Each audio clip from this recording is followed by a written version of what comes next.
शेवटी जे काही राहणार आहे ते शिवसेना मनसे या एका कुटुंबात राहणार.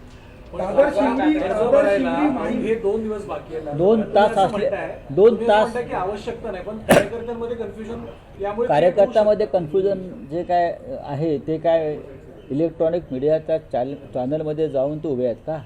आम्ही कन्फ्यूज आहोत सांगायला आमच्याकडे येतील ना. कोणी कन्फ्यूज नाही आहे. प्रत्येकाला कोणी निवडणुका लढायच्या आहेत, कोणी अर्ज भरायचे आहेत, त्या संदर्भात सूचना गेलेल्या आहेत. त्यांना एबी फॉर्म आज मिळणार आहे. भांडूप दादर माहीम अशा 3-4 जागांवरती तिढा, त्याच्याबद्दलचं काय असं कोणी अधिकृतपणे सांगितलं आहे का आमच्याकडून किंवा राजसाहेबांकडून? मला असं वाटत नाही. हे तुमचे स्पेक्युलेशन्स आहेत.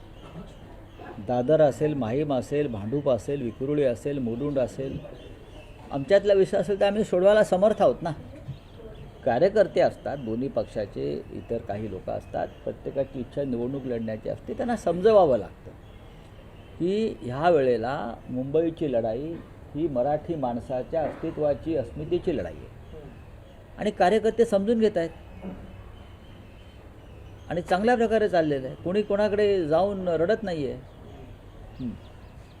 दुसऱ्या बाजूला सर, काल मुंबई भाजपचे अध्यक्ष अमित साटम महायुतीच्या नेत्यांनी स्पष्ट केलं की 207 जागांवरती आमचा निर्णय झालाय, 20 जागांचा निर्णय त्यांचा आघाडीचा अधिकृतपणे कधीपर्यंत समोर येऊ शकतो? आमचं अधिकृत अनधिकृत काय नाही. ज्या दिवशी अर्ज भरण्याची शेवटचा दिवस असेल त्या दिवशी कोण कुठे लढतं हे तुम्हाला कळेल. शेवटपर्यंत ही उत्सुकता ताणली जाणार. त्याला कशाला उत्सुकता पाहिजे? आम्हाला माहिती आहे ना आमच्या पक्षामध्ये किंवा राजसाहेबांच्या पक्षामध्ये कोणी काय करायचं आहे. दोन्ही पक्षामध्ये कमालीचा समन्वय आहे, नेत्यांमध्ये समन्वय आहे. एकमेकांशी आम्ही कधीही जाऊन चर्चा करू शकतो, बोलू शकतो. अजून काय हवं युतीमध्ये?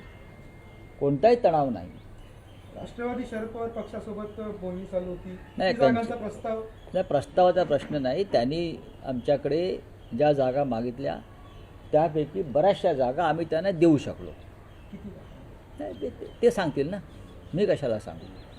जयंतराव सांगतील किंवा शशिकांतराव शिंदे सांगतील, ते सांगतील.